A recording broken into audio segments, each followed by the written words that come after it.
clicker. Sorry. I've only said it about 3 dozen times. Rich gave me the clicker. I want it back. And he wants it back. It's in my will. When I die, you get the clicker back. Thank you. Good morning, everybody. Good morning. One more time. Good morning, everybody. Good morning. Come on, this is about energy. This is about, getting things going, exciting. We have a full program. We've got a lot of neat stuff to go over, some new announcements to make, and I just want to get started. We want to thank our sponsors, because if I don't do that, they won't be sponsors. Ulster Savings, Rondout Savings, Sawyer Savings. Who am I missing, Ralph? Rondout. I said that. Mid-Hudson Federal Credit Union. Come on, you're supposed to know this stuff. We got 5, right? Yeah, Ellen Bowden, who's on Media 721 here. Ulster County Community College, so thank you to all, and Sally Academy. You forgot the person you worked for. That's very good. I won't tell. See, this is not live. Nobody will know that. It'll be our little secret. You and 3,000 other people. Okay. So thank you to our sponsors. We couldn't do it without sponsorship. Anybody who wants to be a sponsor, we price this very reasonably. As much as you can afford to pay, we will take. So thank you so much. Right off the bat, I'd just like to start the program by saying, everyone has noticed changes going on in our organization. It's kind of a renaissance, and it's continuing, and it's never going to end. And to that end, we took on a new affiliate this past month, and it's the guys from Net Zero, Todd and Kevin. Where's Kevin? Stand up and let them see who you are. And these guys are involved in some very exciting projects in storage, energy storage, thermal storage. They got a great product. They just installed their first prototype, and it's still working as far as you know. That's not me. Sorry. It's not me. Don't tell them. And we're very happy and excited to have them on board. One of the things that we did right off the bat for Net Zero is they are presenting in August at the New York City Energy Symposium, which is a big deal. The room will be loaded with investors, people that are going to want to steal their technology, and people that are going to want to know more. And it's an excellent venue for them to present, and we're very happy that they got on the agenda. So that was in partnership with our partner, the Nanotech Center up in Albany. We are co-sponsoring the event, and it's going to be very well attended. It's going to be a highlight of the summer season, and we're glad they made it. And they're going to present here in September their technology and what they're doing. Anybody interested in investment, see the boys, see us. We'd like to, if you'd like to learn more about what they're doing, they'd be happy to explain it to you. So that's announcement number 1. Announcement number 2. Like I said, we have been changing. It's been kind of a renaissance for us. And as you know, we are now 100% virtual, which is a wonderful thing. It allows us to use the resources that we have for doing exactly what we're supposed to do, which is helping small emerging technology companies, accelerating their growth, injecting that energy and levels of business development, professional advisors to their staffs in order for this to happen. To that end, we have engaged the services of 3 regional business development directors. And I'd like to formally announce that Alan Kahn, you can stand up and say hello. Alan is our new regional business development director serving Rockland County, Westchester, and Northern New Jersey. It's a big job.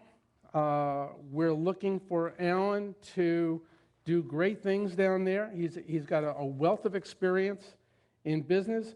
I'm not going to read his resume. If you want to know what he does, who he is, talk to him afterwards. I'm sure he'd be happy to tell you. And then some.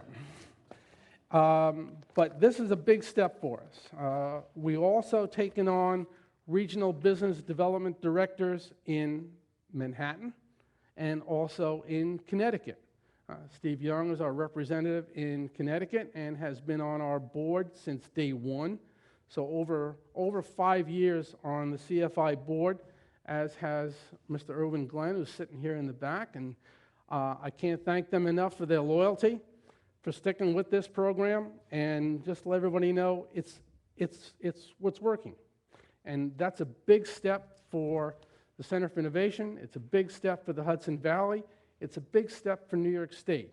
We've got lots more to tell you about events that are coming up, new companies coming online, new technologies that we're developing, and how this is all going to benefit all of us. This is about the next wave of economic development, job growth, development, retention of our companies, retention of our young people, and to that we're very excited to be part of all this. It was during a conversation the other day when we were sitting with a politician in Rockland County. Says, "Well, we're very behind. How do we catch up? How do we develop a technology-based infrastructure? We don't have manufacturing. We don't have a lot of tech companies. How do we do this?" Well, it's my contention that by building a world-class cadre of global mentors, and I'll use the word mentors lightly because I don't really care for the word. It's kind of been genericized and overused, that by developing business leaders who are willing to give back some of what they've learned, their experience, their knowledge, their contacts, access to funding, that will attract companies not just to us, but to this region. That's going to be our focus.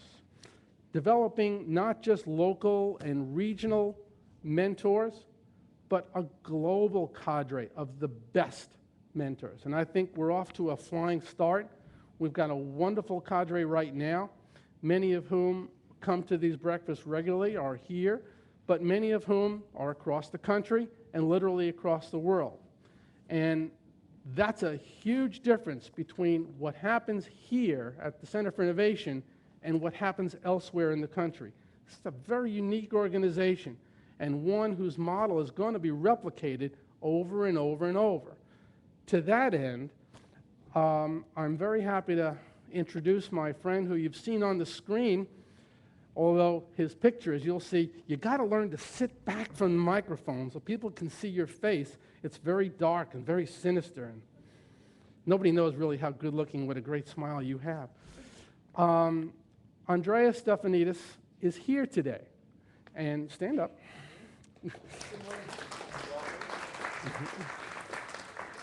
And as you know, Andreas and I have been working together for a long time and friends for a long time. And we are going to be working very closely with Andreas in Athens to develop entrepreneurship, to develop acceleration.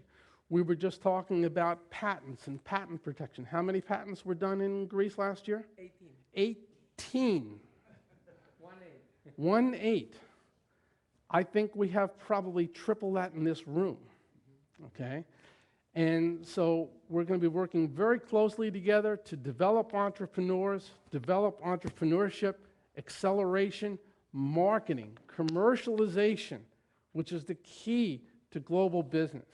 And we're very excited to have him here today. And Andreas is going to introduce in a little bit our presentation from Athens this morning.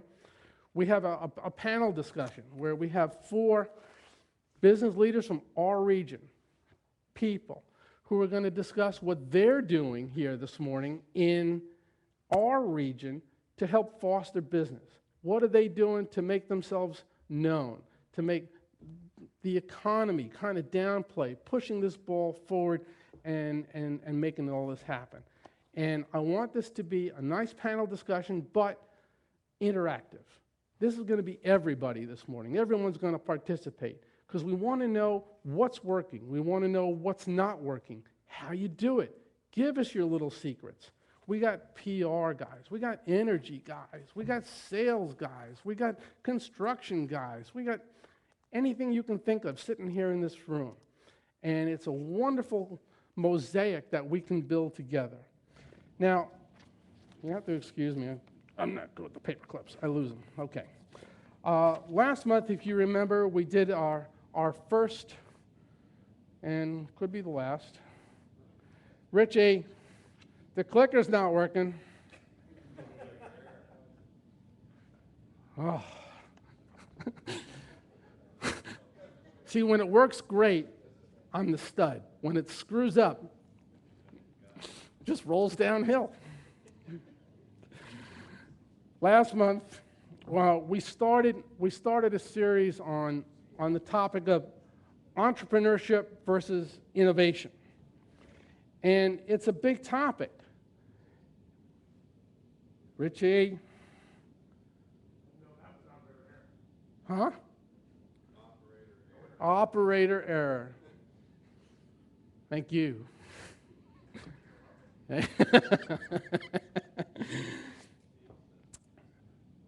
Okay. We wanted to know which demographics were involved most in innovation and entrepreneurship. We learned about what's going on with entrepreneurship in several places in the world, including Shanghai, where we had a report that entrepreneurship is a new concept, that years ago, if you didn't work for the government, you were unemployable. And I think the same thing is going on a lot in parts of Greece and other parts of the world. So people who develop new technologies aren't always entrepreneurs. They're inventors. Is a technology a business? Not necessarily. One of my colleagues in Manhattan would say it stands for JAFT, just another freaking technology. That's not exactly the words he uses, but that's what happens. And we see entrepreneurship changing. So this is what we did last month. Now we're going to focus on innovation. Innovation, and these are very loose definitions, but innovation, to me, is the cornerstone of entrepreneurship. You can't be an entrepreneur without being innovative. And if you want to execute on an idea, then you need to be an entrepreneur. So one necessarily follows the other. You know, we were discussing, I don't know who I was discussing with earlier in the week, that MIT finally figured out which came first, the chicken or the egg. Did anybody hear that report? The chicken came first. Sorry to disappoint you folks like me who thought the egg came first. It was the chicken. But here, innovation is really the result. It's the basis from which we collaboratively do business. Richie, this isn't working. Okay. Now, we also discussed last month as when does passion turn into an obsession? When does a hobby turn into work or an obligation? We gave the example of someone, if you've read Gerber's book, E-Myth Revisited, that makes pies. And she was great at making pies. And one day, somebody said to her, you should go into business making pies. So she did. And then she found out that making pies is only about that much of what she needed to know. She didn't know how to rent a property. She didn't know how to buy the ovens. She didn't know how to hire people. She didn't know how to market. She didn't know how to sell her pies.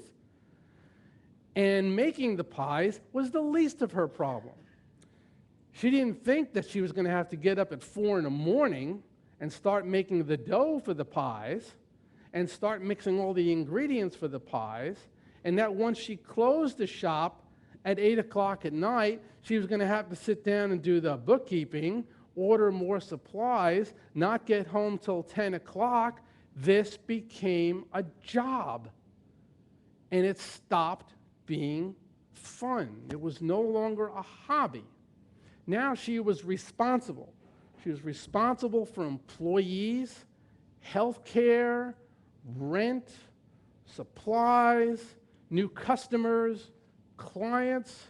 Holy moly. This is not what she bargained for. All she wanted to do was make pies. So when does that change? So innovation is the implementation of something new. If you have a brainstorm meeting and dream up dozens of new ideas, then you have displayed creativity. But there's no innovation until something gets implemented. Somebody has to take a risk. We spoke about risk this morning. And deliver something for a creative idea to be turned into an innovation. An invention might be a product, a device, or a method that's never existed before. So every invention is an innovation. But every innovation is not an invention. When your company first published its website, that was a major innovation for the company, even though many other websites existed. So there's different levels of innovation. We tend to think of innovation as a new product, but you can innovate as well with a new process, a method, a business model, a partnership, a route to market, or a marketing method. Those are all types of innovation. Peter Drucker said, and I'll quote him, "Every organization must prepare for the abandonment of everything it does. So do not restrict your vision of innovation to products. Some of the most powerful innovations you can make are in business methods and customer services. If we look at companies like Dell, eBay, and Amazon, we see their great innovations were with their business models rather than in new products. In an innovative company, everybody grows. Everybody participates. Everybody's involved. The innovative company structure is often viewed as the lady making pies at 4 in the morning, or somebody sitting in their office in their underwear, working on their computer with their websites and doing 50 things at one time, but it's also the persons that contribute to that organization. The banker, the insurance agent, the buddy that comes over with coffee in the morning, your spouse, significant other, I got to be politically correct, and all that. It's a team. It usually doesn't happen by itself. It's not self-contained.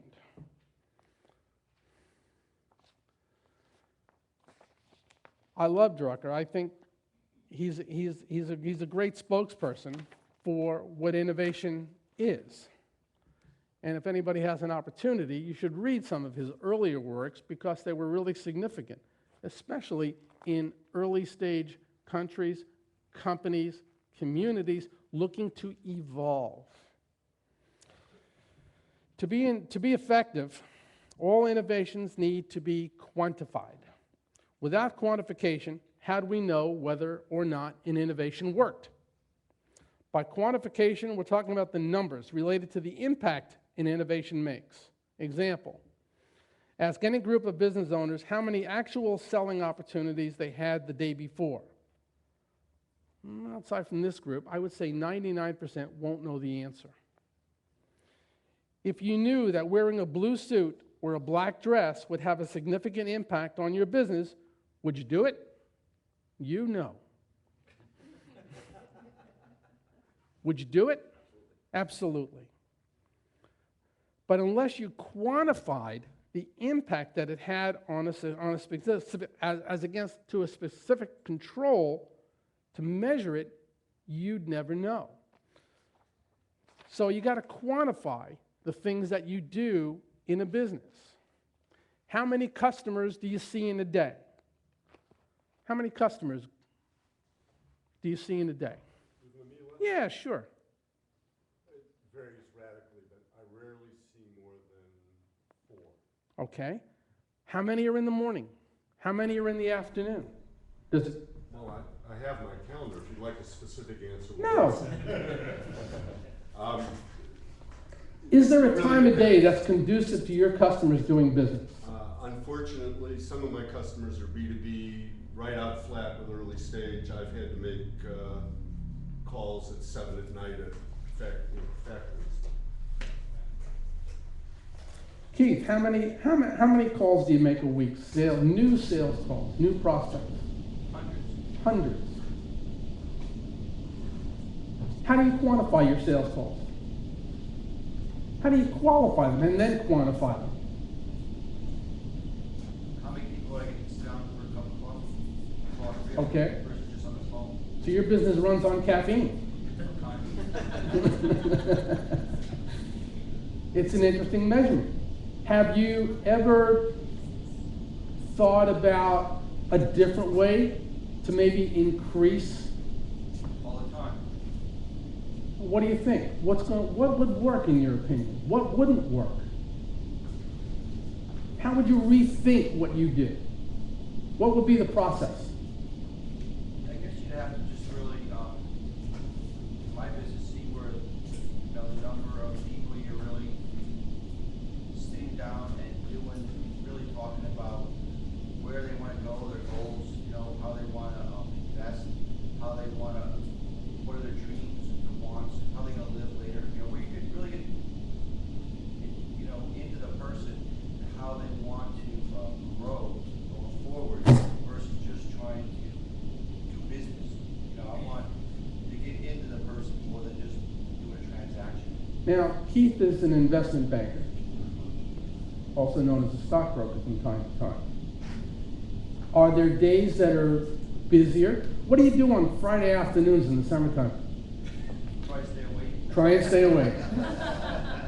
It's an interesting answer. Okay? Don, what do you do Friday afternoons in the summertime? I make calls because I know on Fridays, that's a good day to go to Home People because they don't have meetings, so they're right there at their office or they're out on vacation. I don't care if they're out on vacation. The ones that are at their office, I can get. It's a good day to call people. It's a good day to call people. Different things are going to work. Different processes. Richie, this thing's not working. There you go. Okay. It's always going to be your fault. Okay? Then there's something known as orchestration. The elimination of discretion. Without orchestration, nothing can be planned and nothing anticipated by you or your customer. If you're doing everything in the company is doing something differently or by their own discretion, there's chaos. There's another book, I'll keep throwing out books to you if you want to read. It's called Marketing for Business Growth. It's by a guy named Levitt. It's very interesting. For you former IBMers, of which we have many in the room, remember when the dress code at IBM was a dark blue suit, white shirt, dark tie, dark shoes? Who remembers those days? Did you ever wear a dark suit? Had no choice. It was uniformity. It demonstrated uniformity that resonated with the customer. I remember back when I purchased my first IBM Selectric typewriter. Yes, I'm that old. There was a team that came in, a man and a woman, both dressed in blue suits, white shirts, dark tie, shine dark shoes, to sell me a freaking typewriter. Well, it couldn't have gotten more impressive. They were there in their suits to see me, and I'm standing there in a pair of jeans because I was working in a studio. That was very impressive, but it spoke volumes about IBM. and their way of doing business and the people that they sent out into the streets to do business on their behalf. They looked professional. They looked like they knew what they were doing. Do we have that same thing in our organization? How do we create uniformity? Sometimes uniformity doesn't work. Sometimes it's the exact opposite. You need anti-uniformity in order to attract the customers that we're looking for. As an organization, have we created the air of uniformity that we need to present ourselves to our customers in a way that's going to inspire confidence? Well, the business process is unto itself dynamic. Simply because the world, moving as fast as it does, will not tolerate a stationary object. You can't become stationary. We're a perfect example of a non-stationary object. It's a process. It enables you to preempt the world's changes. It hopefully precedes them, anticipates them, and if not, at least infinitely flexible in relationship to them. Flexibility has always been our key. For any of you who anybody know who Victor Kiam is? Somebody. Norelco, exactly right. Shaver guy. He owns the New England Patriots, amongst others of his investments. He's a smart guy. The competition will bite you if you keep running, and if you stand still, they will swallow you. Truer words were never spoken. And in that is how we should be thinking about doing business. So we're going to continue with the topic of innovation, entrepreneurship, who's doing what, where, how, when, and how we can develop our own organizations to compete more effectively, which is kind of the topic of our panel discussion here this morning, how to compete more effectively. Before we get into our panel discussion, I wanted to introduce Andreas, who's going to bring our guest in from Greece, if he's online. Can somebody find out if we have a Skype connection? We got our staff in there. Everyone's wondering, yes? No? One? I don't know what that means. No. Now we're going like this. Now we're going like this. So we don't have a Skype connection. Okay. Come on up.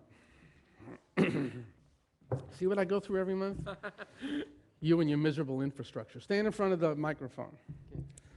As I mentioned, this is Andreas Stefanidis. He's been a good friend for a long time, and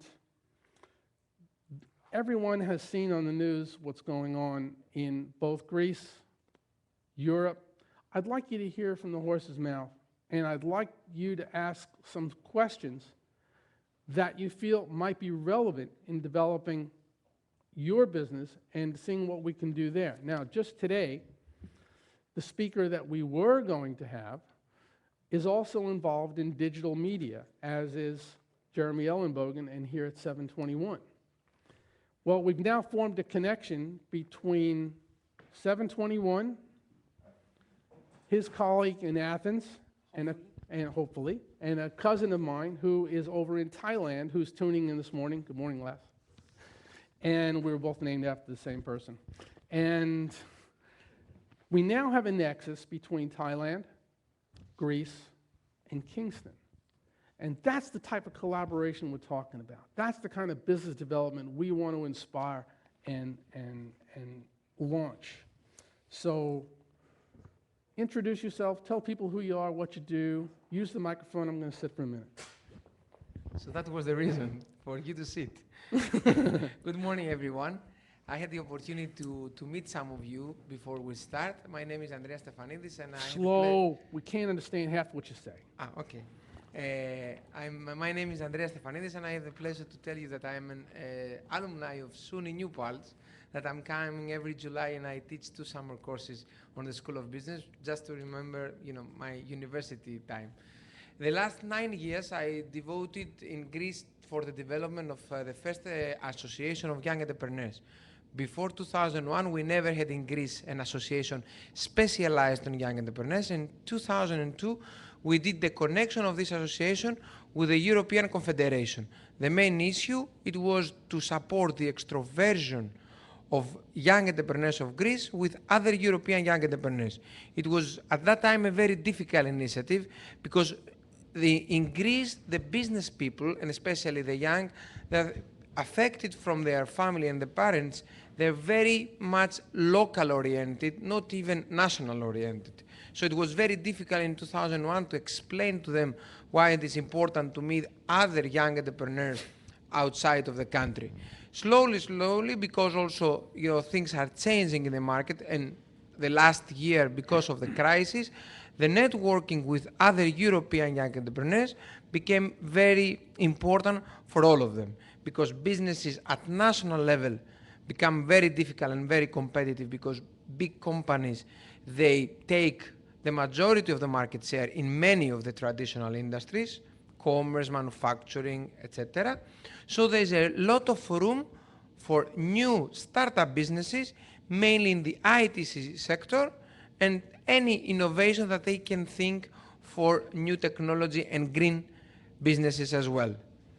However, not all of them, they are capable to make collaboration with people outside of Greece, in Europe or in the United States. That's why we started several years discussing with Les, when I met him having this incubator, to see how we can accelerate the startup businesses of Greece to expand at European or international level, because now technology offers this opportunity. We are in the middle of the crisis in Greece. Probably you listen in the news what's going on right now. However, things are not so bad as the journalists used to present them. We had a very bad public debt. Almost 13% of the GDP was the public debt, the debt of the government. So we have a new government the last 10 months. So they do a great job to decrease the public expenses. And the first 6 months of 2010, they managed to do it almost 46%. They decreased the public expense, so they're doing well. We get the first installment of the loans from European Union and IMF. So we expect in September to get the second. So after they put an organization and, as I say, cost accounting to the government, now with the new year, they have to start supporting our competitiveness, because the loans from Europe and IMF are good, but we cannot as a country survive in the long run with just taking loans from other countries. We need to produce, and it is the first priority of the new government to support the young entrepreneurs, and especially the extroversion of them, to be able to sell in transnational markets. From equity point of view, we have almost no support as young entrepreneurs in Greece from the banks. As I explained to Les this morning, or give me a ride from New Palace here to the meeting, some of them, they start taking loans before the economic crisis because they had a very good contract to offer services to the government. So the banks, when they see a contract with the government, it was 100% secure. They give loans to them very easily, even without collateral or with some collateral if some of them they had to offer. However, the last 1.5 years, because it was insecurity on the public sector as well because of the crisis, the bank started, putting them in the corner, the young entrepreneur, they say, now I don't care if you will get the money from the government, I want my loan and the money that I gave you now. So that was one problem from the banking sector as well.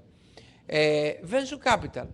We have the last 10 years only some venture capital, but they do not even deal with startup companies and young entrepreneurs. They want to play safe. They try to find businesses that they are already in a mature level. 15 years ago, they tried just to support business to enter in the stock exchange of Greece. Now this is not anymore very, they don't give that a lot of return to them anymore because the stock exchange is like all the exchanges, very low. And they don't offer risk financing for small businesses. Business angels, they do not exist for the moment in Greece. So we have great ideas with a lot of people with energy and young people. We have almost 30% unemployment of youth in the country right now. So that gives you the entrepreneurial drive that those people, they can have. But we forget about banking sector, we forget about venture capital, and we have no business angels. So I think there's a great opportunity to make those people to expand their ideas globally and see if we can have a private equity in other European or other countries from United States as well. So that was a small introduction to give you the picture of Greece right now, and I'm open for questions. Questions? Brian. I have, I'm Brian Ryan, Business Development Director, Hudson Valley, Technology Development. When you say you have youth unemployment and a lot of vitality, and I would imagine, as you're somewhat alluding to, that sector seems to be where innovation is coming from and business development. What is that age range, and what are you referring to? 17, 18 to 28 years old. Mm-hmm. That is the definition of unemployment of youth, at least for the Greek statistics and the European. Okay. And as far as, I understand that, and you can appreciate the multi-obstacles, but what are the areas that you see that are really taking root as far as innovation? Is there anything going on specifically in technology or just science, or what are the areas, and how are they working on in developing and advancing export of those products? Okay. First of all, we have, as you know, because I also faced that as a teacher during the summer to many students all around the world, because now in the SUNY I have students from America, I have students from Turkey, from China. In Greece, specifically, we have an excellent math level. So our universities, they have a very increased math level, and we have very good polytechnic universities. So many of them, they are specializing in technical and ICT sector. And we have brilliant entrepreneurs that they left from the country because of the obstacles that I already mentioned, and they travel all the way to California to go to the incubators of Stanford, MIT, etc., in order to find networking and support of their ideas. So we try to keep those brains for the Southeastern Europe. So to use Greece as a hub, because Greece as a market is very small for their ideas and for their business. We have almost, as a population, 11 million people. The active population is not more than 2 or 3 million people. But we have Balkan countries that they are developing above Greece. We have excellent cultural connection with them. And we have Turkey, that we are neighbors, Turkey, with 77 million people of population. So the whole region of Southeastern Europe, it's very demanding. Actually, Greece, with the problem that we already mentioned, but it's a European country with a common currency. We have euro. So that offers to the businesses that they will start there as a basis, big stability. Any other questions?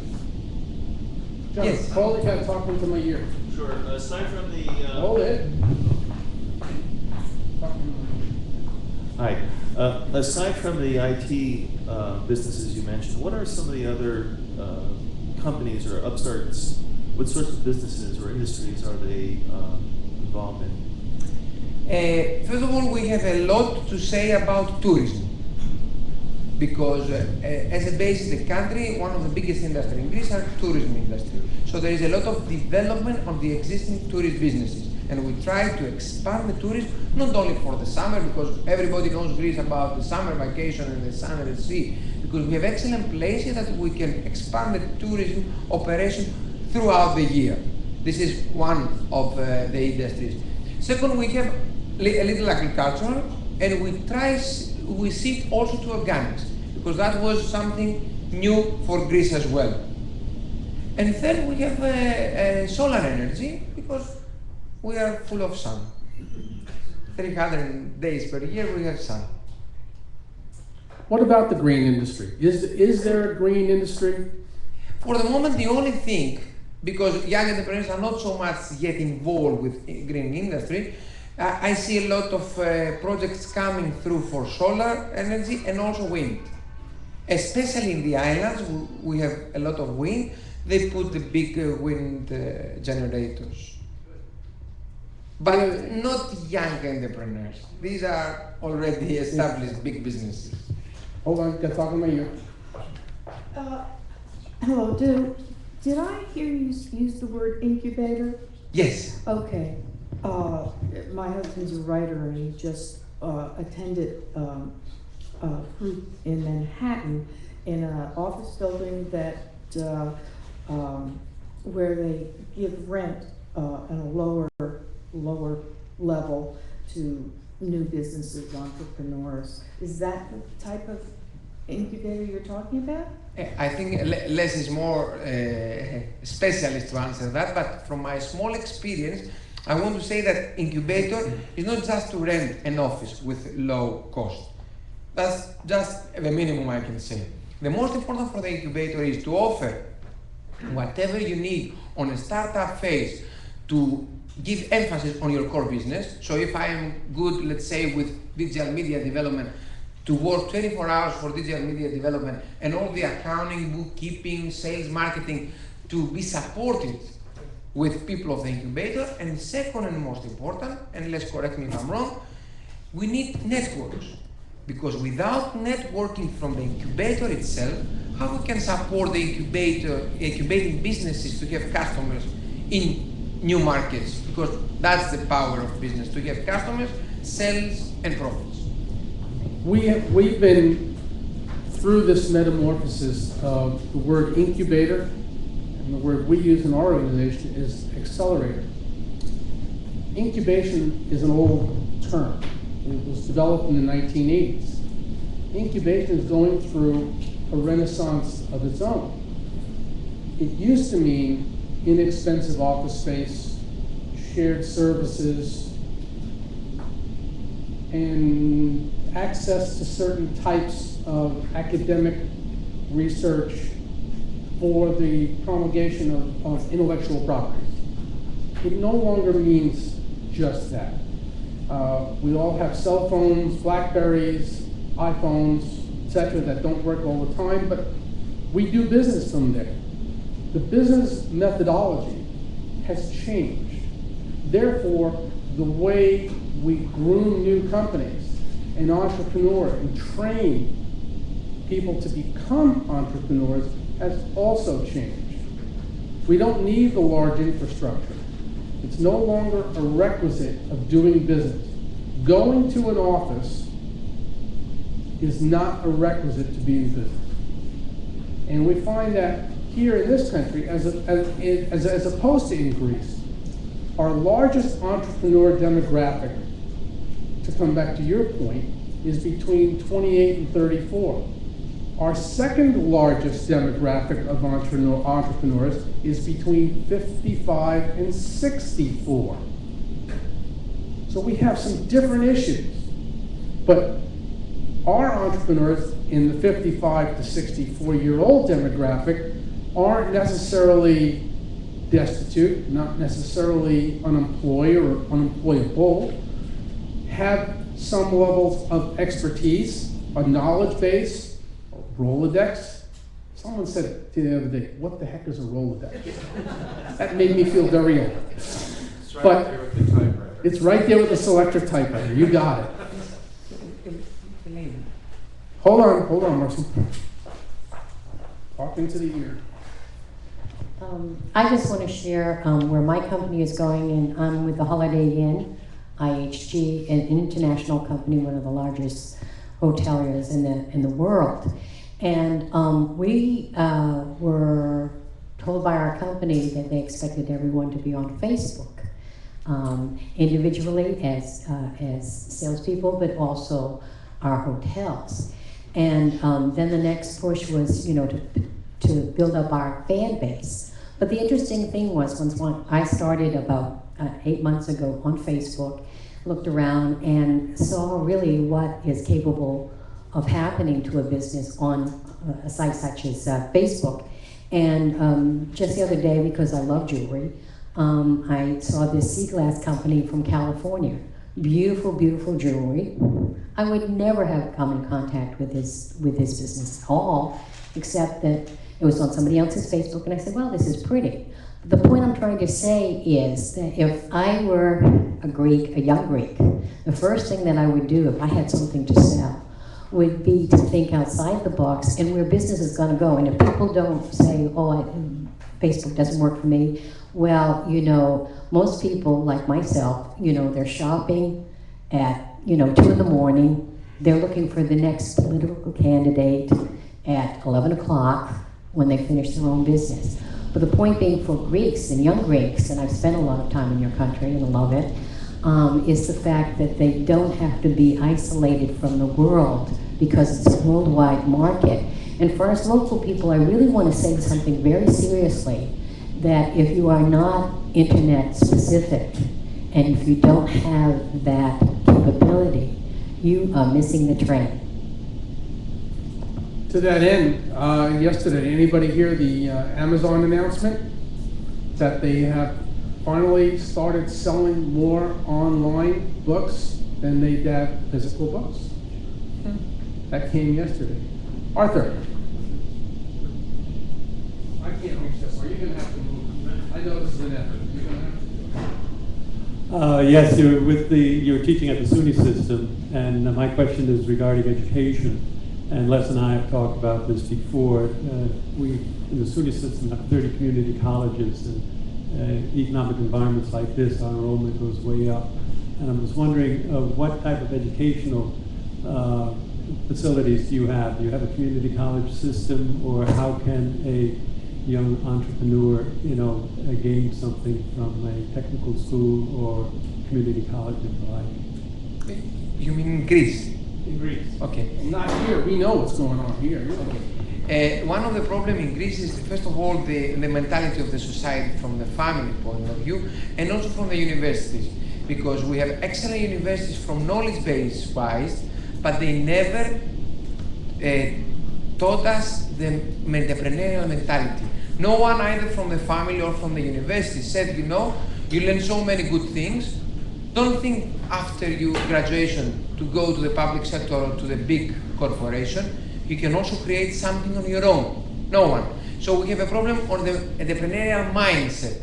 And also the families, they didn't give us this attitude. Very few families, they said, something, after you finish school, you can do your own business. Very few families.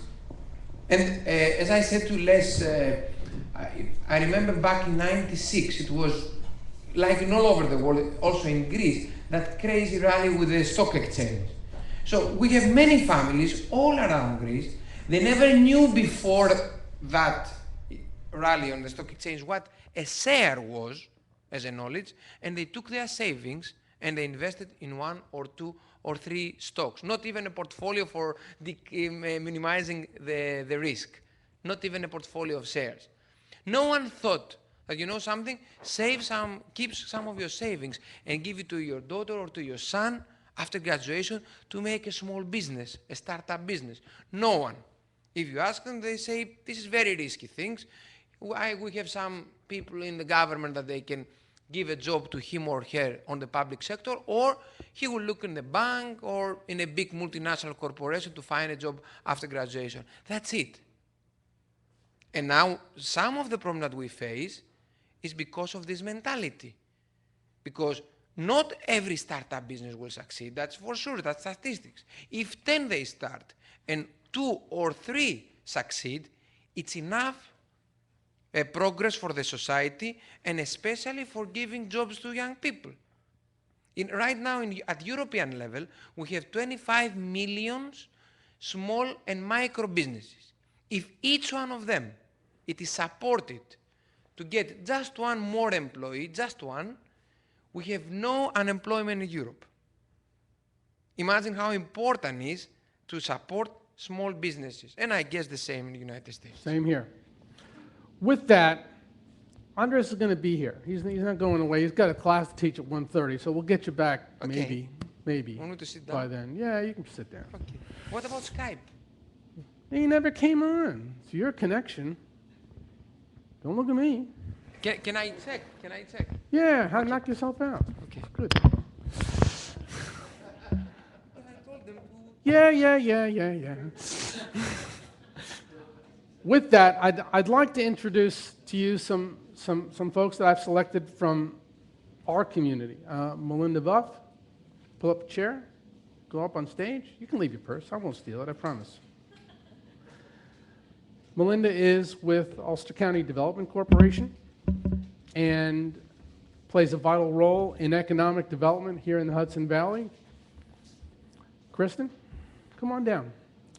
Kristen works with the Hudson Valley Technology Development Center in Fishkill, and Kristen is very involved and devotes almost her entire working life towards greening companies, green development, a whole different aspect of economic development. John Lonzak is president of a company called FID, if I said that correctly. FI, I screwed it up the first time. It's okay. John is involved in marketing, branding, development, a whole way to support from an infrastructure perspective on what's going on. And if Jeremy's around, or Jeremy, you gonna come out? There he comes, he's coming. Jeremy Ellenbogen is CEO, president of 721, the building that we're in, and comes from a very different perspective.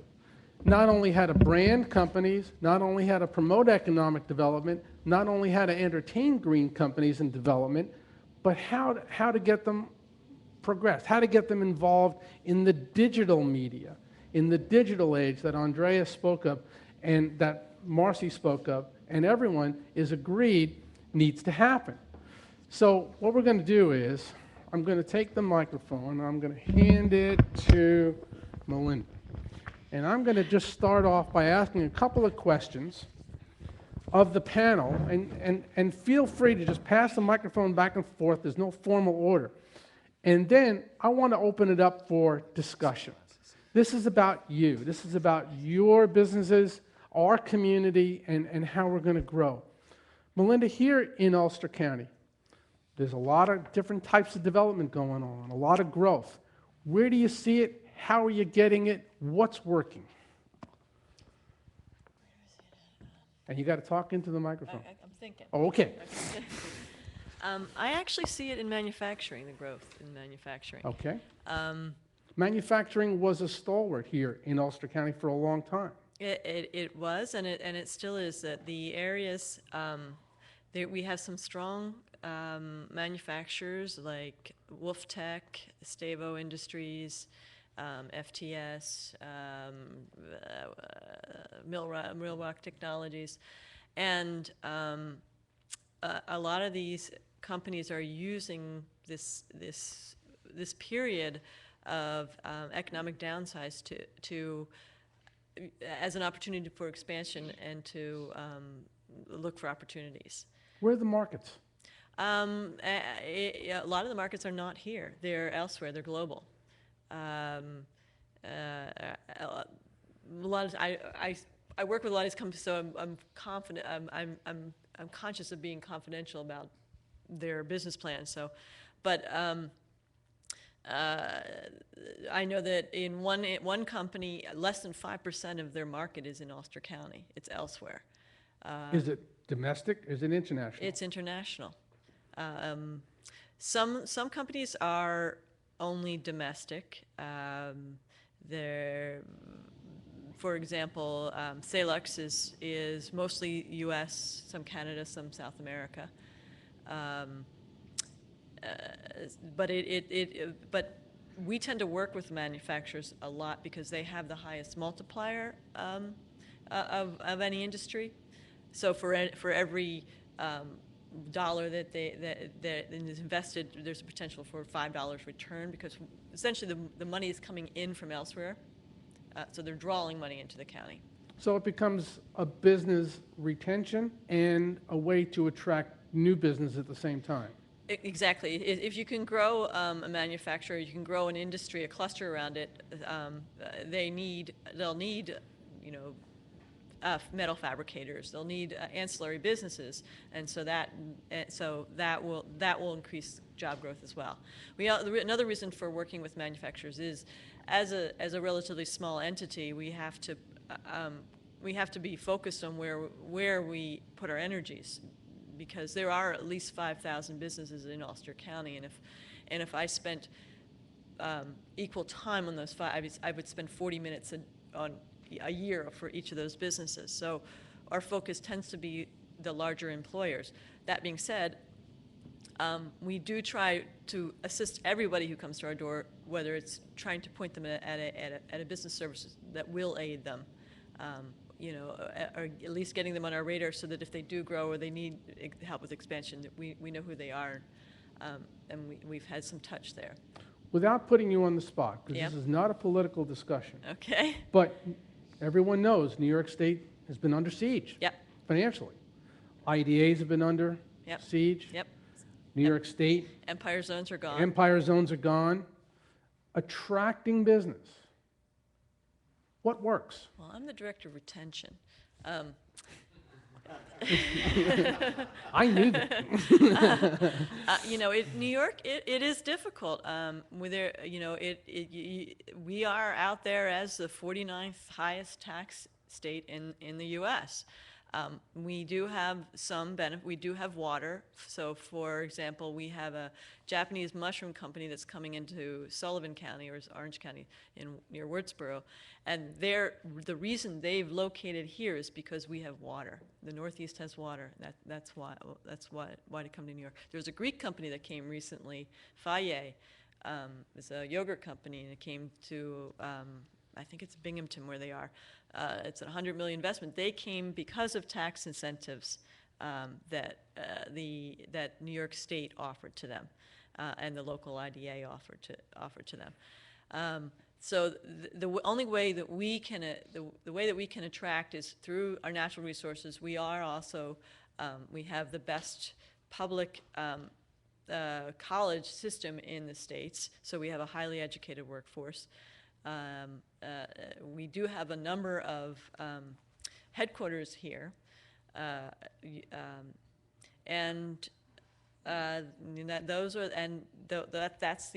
the way we work to attract businesses. Kristen, green business.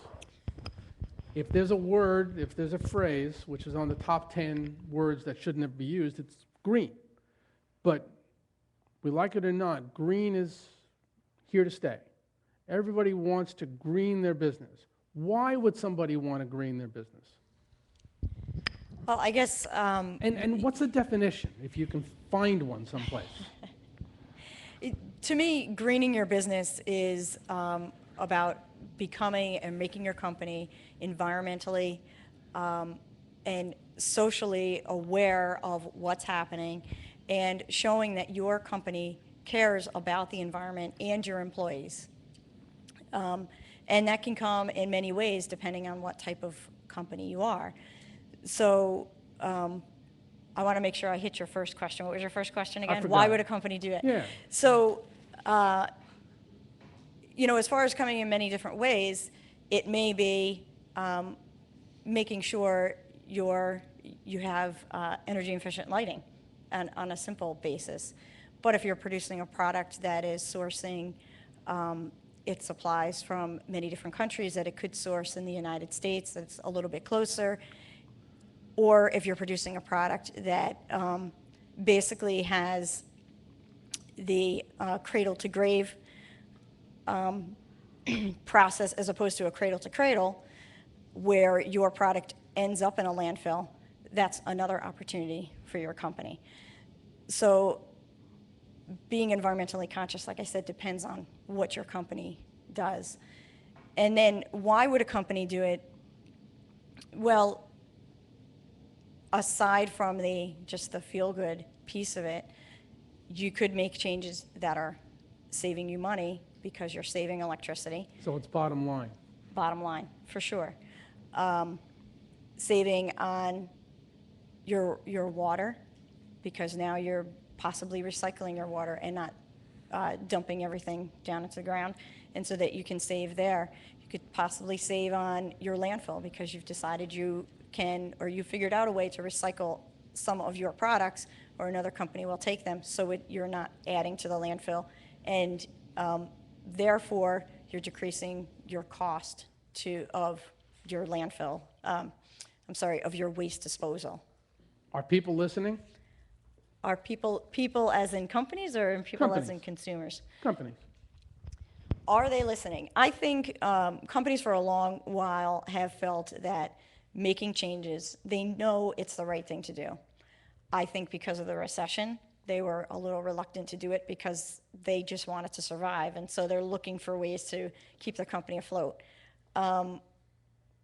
I would also say, though, that right now, companies are starting to now act on that, and they feel, all right, now is the right time to start moving forward on this, because they do see the potential, not only from what they can do for their company, what they can do for their employees, but also what they can do for a marketing side of it.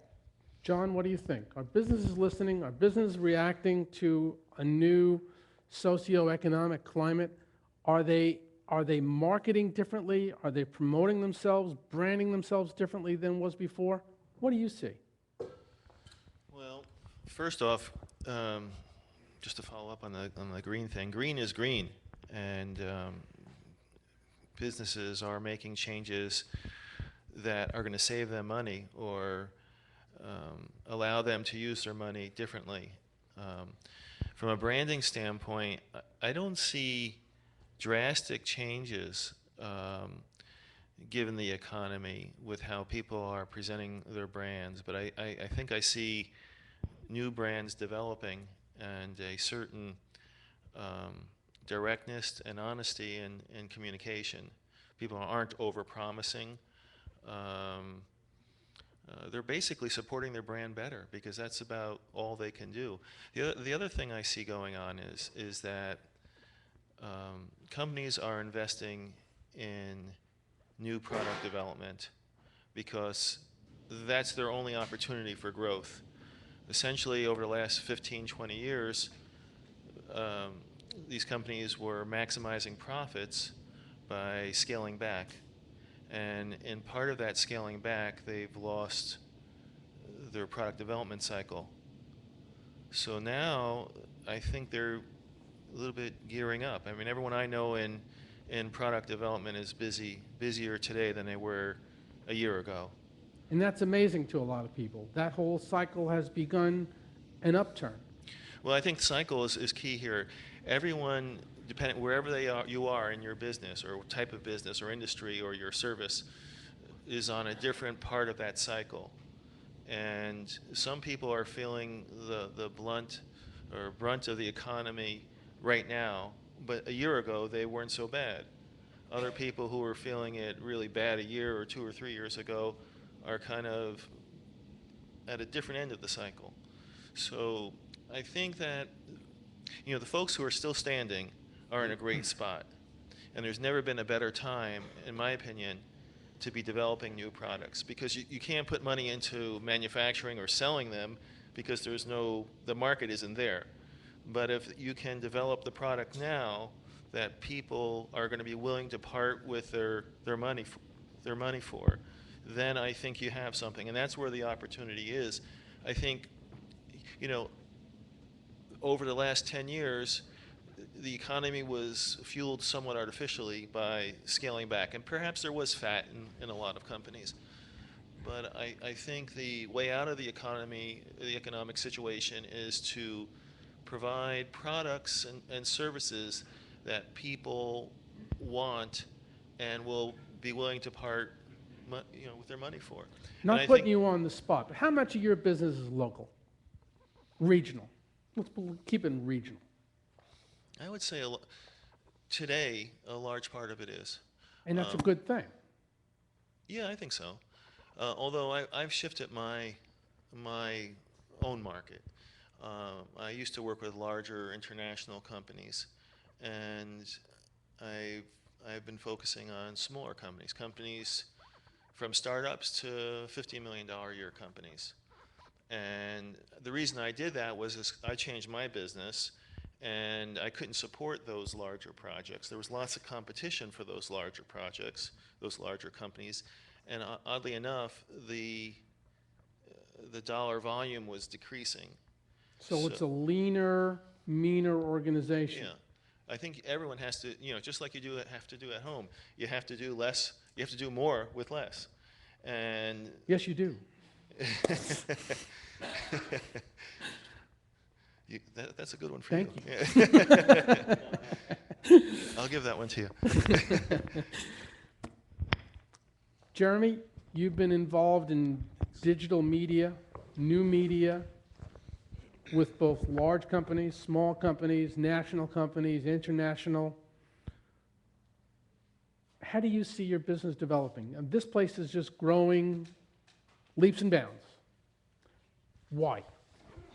Well, I'm going to kind of piggyback off what John was saying too about, he had a large company, we were talking earlier this morning, all these employees and serving a big market, and you're looking at your profits dwindling and your payroll going up, and you're like, why am I doing this? So I think what's happening is you're getting a lot of companies that are they're downsizing, but they're working a lot more with networks and working together in collaboration. So I think that's a really important thing. That's where we come in here at the Media Center. So the importance is really to focus on what you're really best at. My expertise is really in video production. I don't claim to be any web developer or any super designer, but we collaborate with people who know every area of the media business, and we basically go in together as, all these little boutique companies knowing the best, being the best that they can do at that one specific area. So rather than having a large staff, you can operate much smaller and much more agile and work with boutique little companies. In this case, it's in here, a lot of them are here in the building, but doesn't have to be. It could be run, on a series of networks. And you have to collaborate with people because you got to focus on your core strengths. That's absolutely key as far as I'm concerned. So what we spoke about during the presentation before, organization, the structure, exactly what John said. Leaning your organization, being agile, being able to turn on a dime, being able to address green companies and able to address their needs specifically, and being flexible enough to move within that environment. And at the same time, economic development is moving in that same kind of a course. Mm-hmm. You've got to change your focus depending on your market, which is very different than business was a number of years ago, where you stayed static within a market. Mm-hmm. This is what we do, and this is all we do. Can't do that anymore, can you? No. I wanted to talk a little bit, when Melinda was talking about large companies growing, and I think that's great. I know firsthand, I work with Tech City on a lot of projects and help them get to where they are just in the past year and a half. And that totally works together, where you have complementary businesses working together. You have a person that can supply raw materials within the same campus or in the same region, and it keeps your costs down, shipping costs. Plus, there's an accountability. You can walk across the street and say, "Hey, where's my raw materials?" And it, it makes you, it's a whole partnership. So you have the end product, but then there's all the raw materials and services that are corresponding that all have to work together. But I do think the area of growth is going to be in very small startups, entrepreneurs, service companies, and we really need to support those as much as we can, because that's where a lot of the innovation is going to come from. And I know you're doing that, Les, with whether it's a business incubator or just budding companies starting up. I think that you're seeing that happen a lot more. I think a lot of it's caused by the fact that some people, especially you were mentioning about the two sectors, 55 to 64, you said. I think that age group, they're just having trouble finding jobs if they've been laid off. And what better thing to do is start your own company. And I think, right, what are you going to do? Yeah. They don't want to collect unemployment. It's you necessity. can, and you're not ready to retire at 55 or 60. So you start your own company, and everybody has to support those people, I believe, because that's a lot of innovation is going to come from that area. Melinda, you're seeing a lot of, I won't call it advanced age people coming. How do I say that? Come on, what's a good term for? Hey, I just got my ARP me? card. It's not a senior. Seasoned. Are you seeing seasoned people coming into the area? coming in, again, I From work a with the business retention perspective, retention guys. So, and I don't work that much with startups. When people do come in, and the people who do come in who are startup, and I do see it all age ranges, but I think I do see probably more in my generation coming in. We're seasoned. But the way we work is essentially we're kind of further along your process when you want to get to us for a startup. So we'll send you to places like the Small Business Development Center to work on your business plan, or depending on what area you are. Like if you're in agricultural, we'll send you to the Hudson Valley Agribusiness Corporation. We'll look at sort of where you want to be and trying to help you find the resources.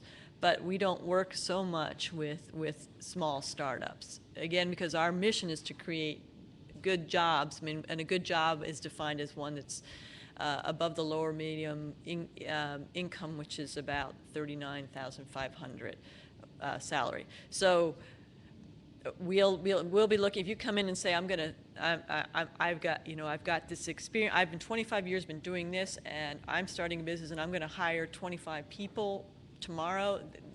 We'd probably work with you, but that's kind of rare. Usually, when you come in, like 1 to 5 people are going to start. So we try to send you to the places that can help incubate or accelerate you. Kristen, are you seeing people who are seasoned as interested in green, as interested in being ergonomically, environmentally conscious as you are with your generation? Not as seasoned? I say. 5 minutes, we'll bring them on. I guess that's a little hard to answer, only because, working with a company, it's more about what the company is looking for, what the company goals are, as opposed to the individual that's inside the company. I guess I'll say, out and about on the streets. Let me change the question. I'm going to change the question midstream. Okay. Social conscience. Social conscience. What's your target? Who do you see? How are they responding? Is it younger? Is it older? Is it across the board? Who's got the social conscience to want to change, to want to do green, to want to be more environmentally sensitive, reducing our carbon footprint? Who does it matter to the most?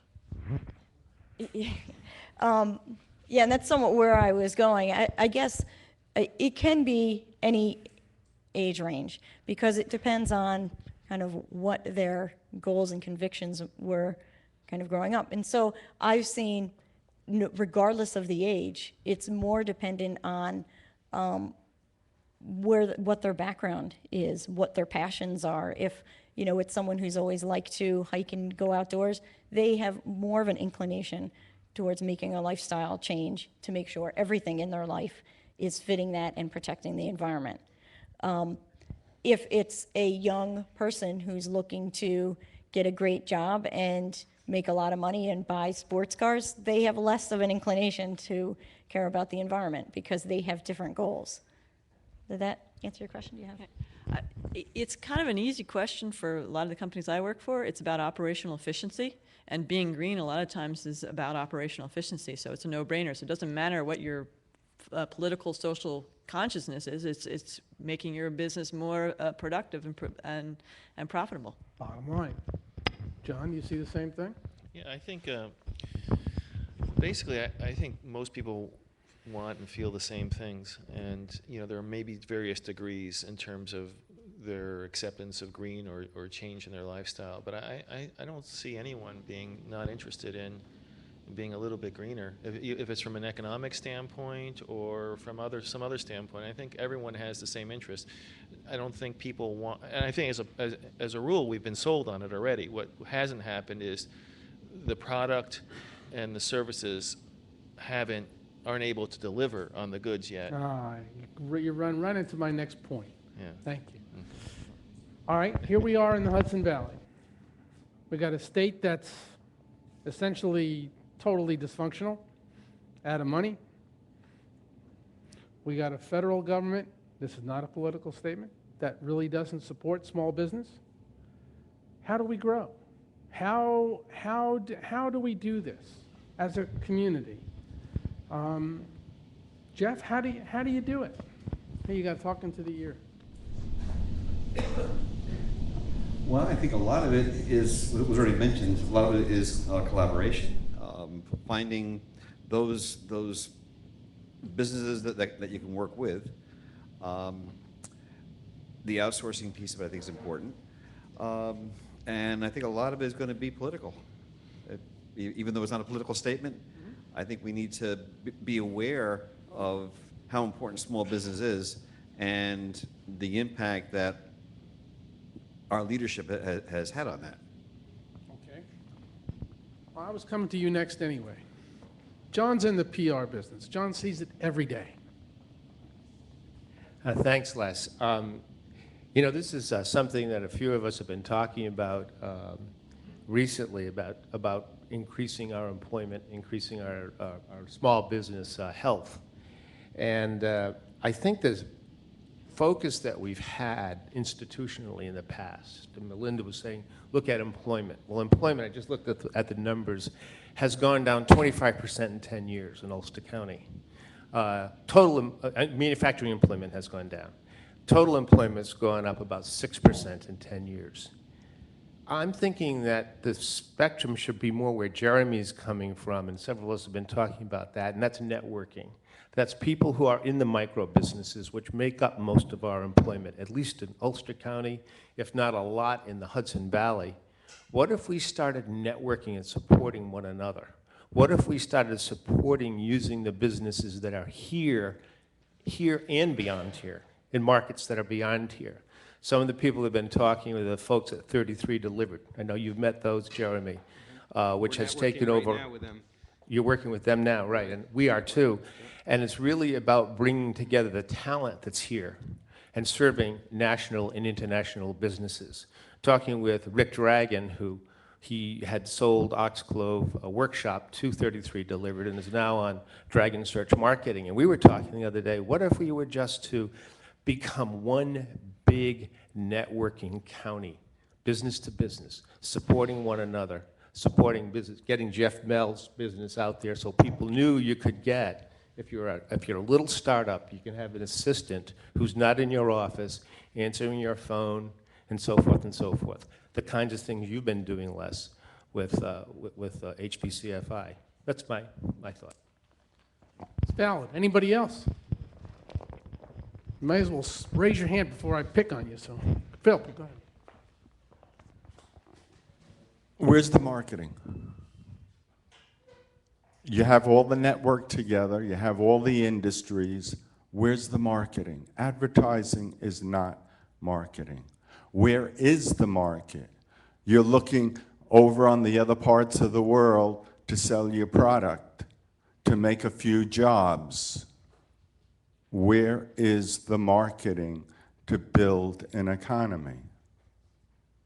We need a commitment. The evil thing about the evil government, we need a commitment. A, declare us a pesticide-free zone. I guarantee you, walk any block in the United States and discuss pesticides, everyone, businesses included, except for the few, would welcome green industries. Our dairy farms are closing. Our individual farms are closing. There is $1 trillion market in green industries. Want to bring healthcare costs down?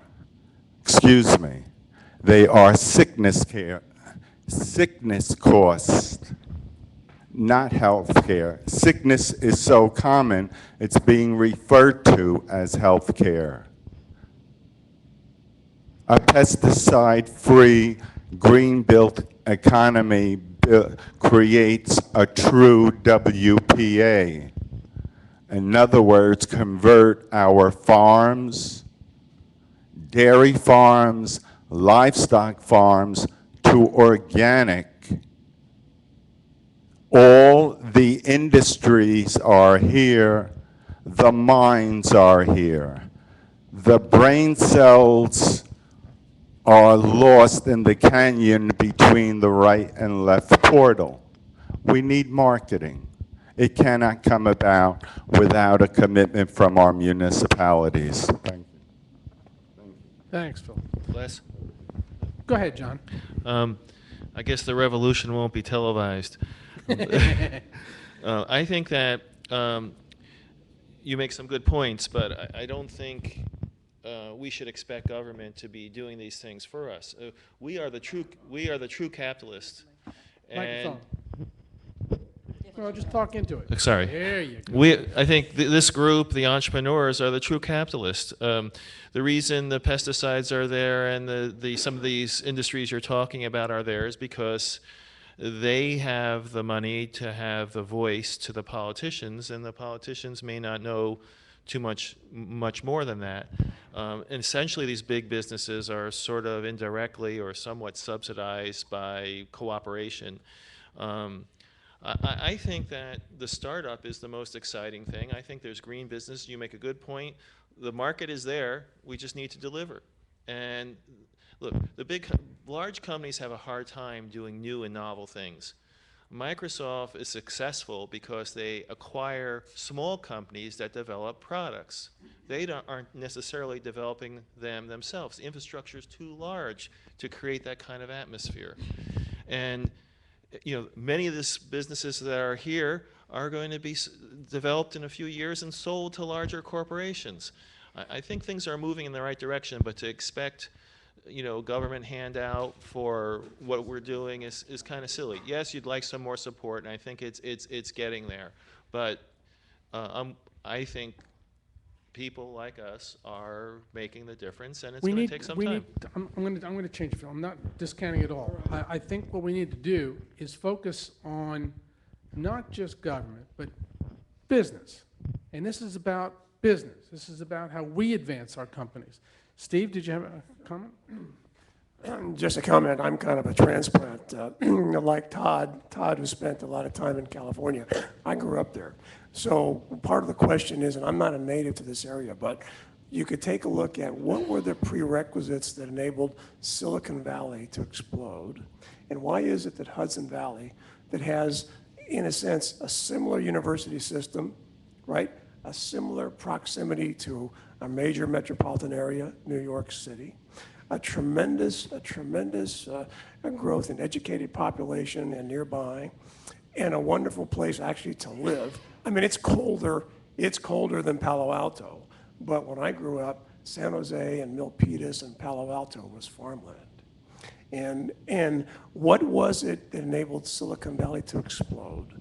What are the barriers that are here that are preventing Hudson Valley from similarly not exploding out of control, but growing in a manageable fashion that the people in this room have been talking about for a while? And are there some historical parallels that can be transplanted?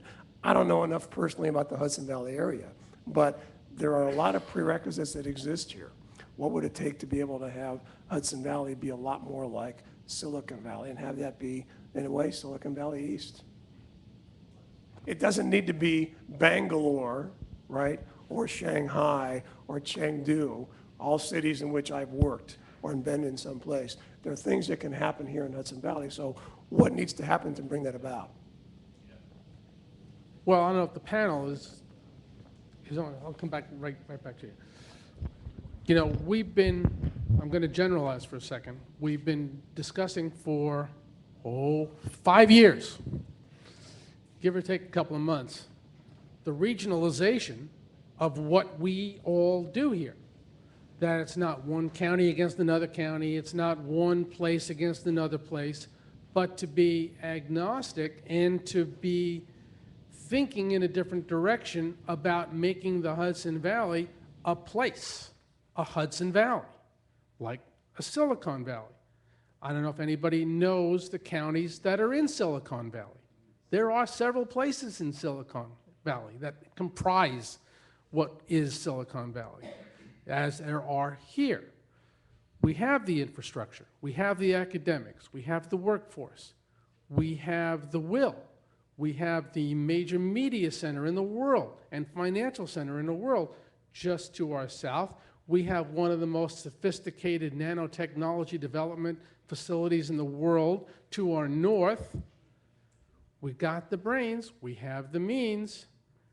Now it becomes incumbent on us, just as John said, to kind of congeal a lot of this energy and make this into a very unified effort, not focused on one place or one county or one thing or one company or one technology over another, but to do this together. We have all the ingredients. Brian, did you need to talk into the ear? Thanks, just real quick. My background has been in business, it has been in politics, it's been in the entertainment industry. And the one thing that is a continuum across that is when someone has a great idea and they work at it, they come alive with it.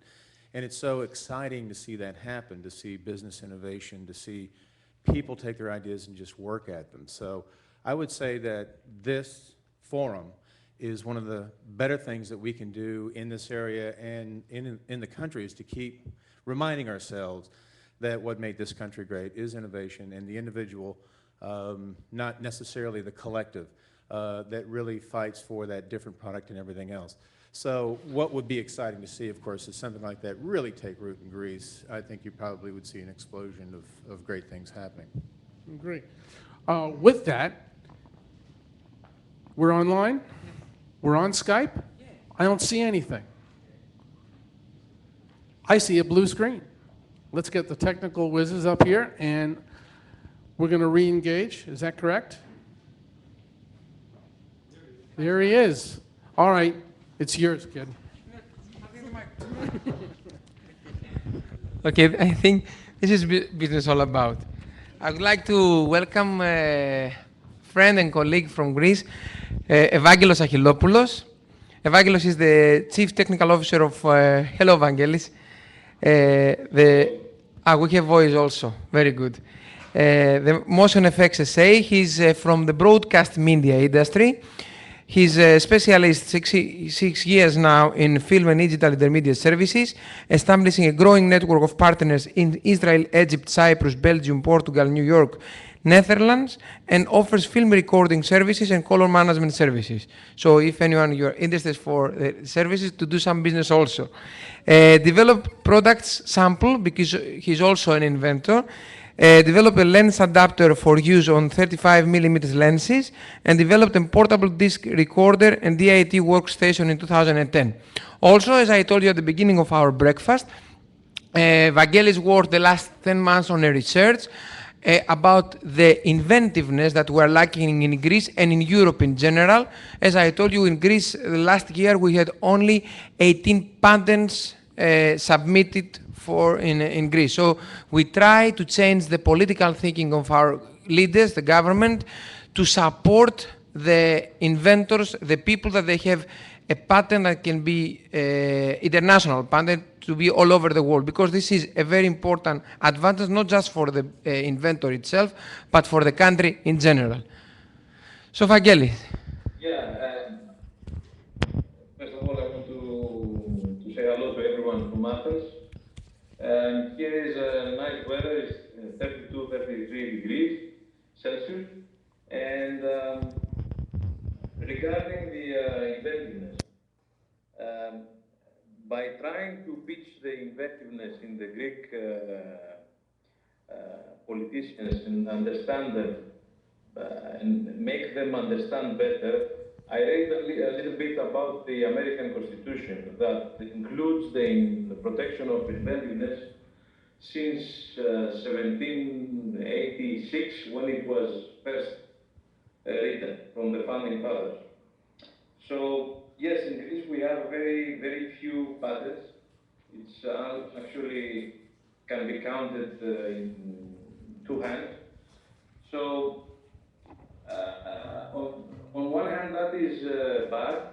On the other hand, if you see the bright side of it, it's that all of them are very, very, very good patterns because people doesn't have the luxury to be able to apply for many. So we have few, but they are very good. Regarding what I do now, what Andreas was saying, and to bridge a little bit of what you were discussing regarding the evolution and how you're going to penetrate in the international markets, I believe what helped me, my business, my service business, to exploit was the social media, and the internet and the forums.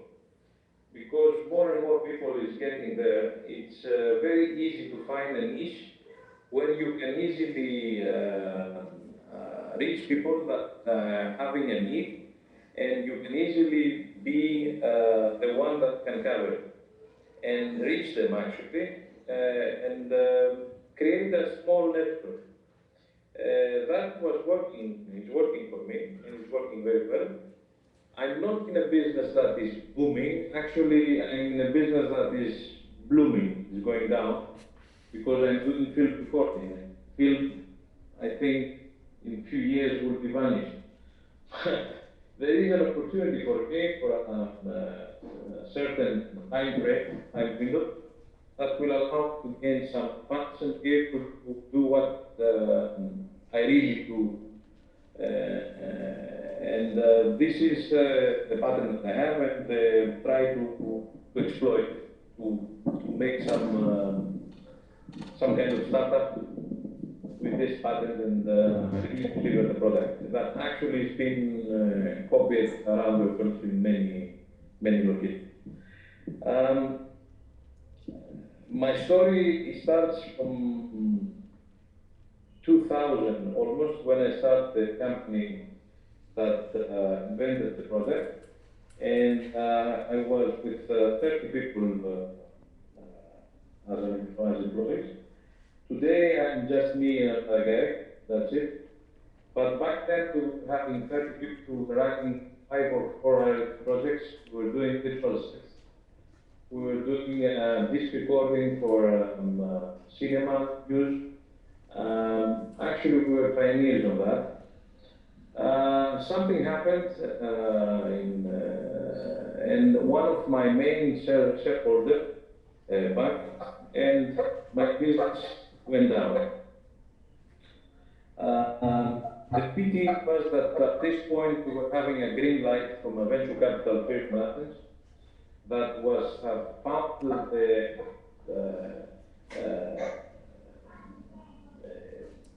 they wanted to invest $2.5 million in us, and they had found a buyer for our company in 3 years that was in UK. Another venture capital firm that was wanted to buy us because of the technology that we had. This didn't ever been done because when we were talking and we got the green light and we were about to go further, the shareholder has backed and we fell down. Since then I'm trying to put my head up. The good thing is that my inventiveness, my entrepreneurship spirit has led me to stand on again, open my wings and fly again, and be able to make money and go forward. Now I'm on a point that I'm working with this service that I have. I'm trying to find funds to make a startup happen. And at the same time, I'm working with Andreas and other guys from Athens to create a system that will allow small business to start easily, because in Greece there is a big problem to find a seed and startup capital that is getting difficult, as I see from various researchers that they read. US also. Vangeli, I was telling in the morning that in Greece actually we have no risk capital, so the venture capital, like in your case, they try to go only in mature companies, and in comparison with the States, we have zero business angel network, so the private equity sector is not developed in Greece. However, things are difficult here, even if they have much more experience in entrepreneurial initiatives. The current government, and Les explained us before in the morning, they do not support small and micro businesses. They do not support so much startup, and they try now to find ways how the Hudson Valley, the area that we are here right now, can be a Silicon Valley, let's say, because we are very close to New York City. So they have many advantages to do that. The problem, as I see it, from a business philosopher's standard of view, let's say, or point of view, is the financialization of the markets. Everything is turning to financial instruments, complex financial instruments, as the guys from Goldman Sachs saying, and more and more equity managers and all these investment banks are dealing with pure financial stuff, and they don't want to invest in businesses because businesses are difficult to run. You have to pay attention with things that are running in a day-by-day basis, and this is very difficult for them. So this financialization, let's say, is plunging the venture capital and generally the capital flows to the small business. Evangelos, I have a question for you. Yeah. Are they truly businesses, or are they technologies or ideas? Can you repeat this question? Are they truly businesses at this point, or are they ideas, inventions, and concepts? Existed in the market, or the entrepreneurs are having? The small entrepreneur business development market, if you will. Are they new ideas looking to be funded, or are they really companies? It's a mixture. As I say to our politicians here, it's extremely difficult to judge an idea or to judge a business venture. There is a mix. There are either companies that are startups, they have ideas, not companies, person, individual, that they have ideas that they want to turn them to companies and be entrepreneurs and try to exploit their ideas. And there are some critical mass, a big mass of businesses that are quite small, 3 to 5 persons, that are trying to find funds to exploit the business that they already have. So yes, it's both. It's ideas and companies that they want. Just to help you listen the question, what Vangelis and the team try to say to the government is that the grants that they will support entrepreneurship in the future, they must be very well filtered, because not all the ideas can lead to a successful business. So first priority are the businesses that they may have a patent, because it's a very strong competitive advantage, especially if it is triadic patent. We don't even talk about that. And then slowly to exist a mechanism to filter which ideas finally can get money to be viable businesses. Because if my business grows with 10% per year and Vangelis or someone else grows with 40%, they have to get the grant, not myself. Because in 2 years, most probably, I will not have a business, and it is a problem for the market in general. So that's the general idea. I have one more question. Your English is wonderful. Okay? Not perfect. Not perfect, neither is mine. And I also noted from your CV that you're doing a lot of business internationally. And so there's 2 questions I have. Number one is, what inspired you to go international as opposed to local? And number two, how can we collaborate with you here on products, inventions, services that you may have, that you can begin to find new markets and we can begin to find new markets for our products and services as well? I'm thinking that I already have a client, I already have a partner in New York. It's a small studio in Manhattan. And I'm trying to go forward by finding partners through the internet, through the forums. Now, what you can do to assist me, or me assisting you, other guys to come in Greece and sell. To this point, I have something that is more selfish, let's say, because a business is a selfish is a selfish entity, because it tries to make big, it has competition, so it's difficult. You're either searching for partners that are going to be business partners in terms to sell your product or your service, or you are going to collaborate with someone that is already doing something that your product needs in order to collaborate. The other way is to use investments, money, capital. I believe the part of capital, the part of sharing technology is the one that can work. The growth of the network in order to resell products in my country or in another country, it depends on the objectives that they have, the two parties.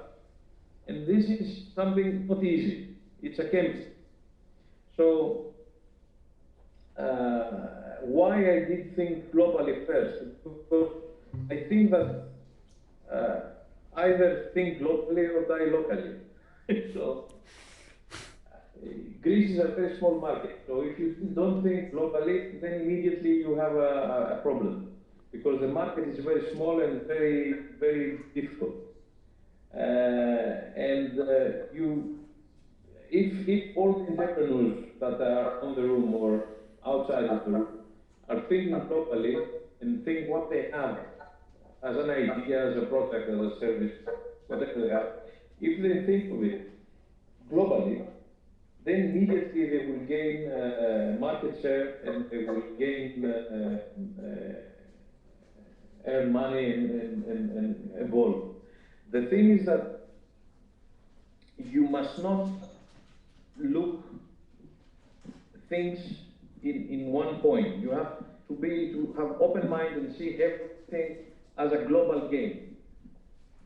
So if I answered the question. You did. Last week, Les, we had with Vangelis a meeting. Actually, I was doing Skype with them in Greece, with the first community of 20 young entrepreneurs that they want to make between them a peer-to-peer support.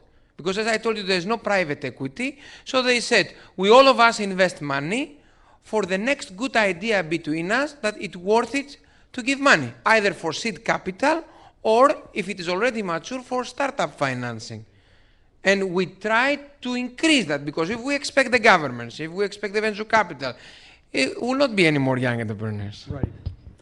Thank you very much for coming on this morning. It's been great, and I hope that Thank you very much, Vangelis. when you come to New York, you'll come visit us.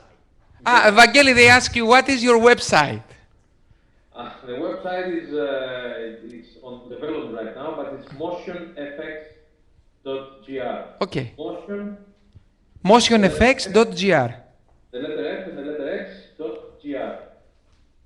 Thank you very much. Thank you so much. Have a good afternoon. All right. Bye-bye. Bye-bye.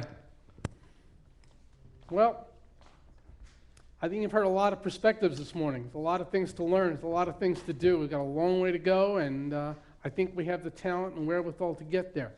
Thank you all for coming this morning. I appreciate it. We're not going to do a breakfast in August. We need a break, but September's is going to be phenomenal. So come back. Net Zero is going to present. We'll have a great meeting. Thank you all for coming, and have a productive day.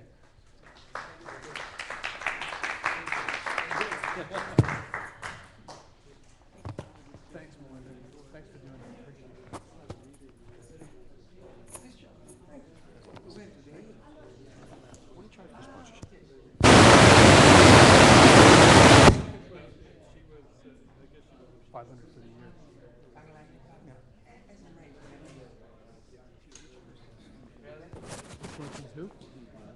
He's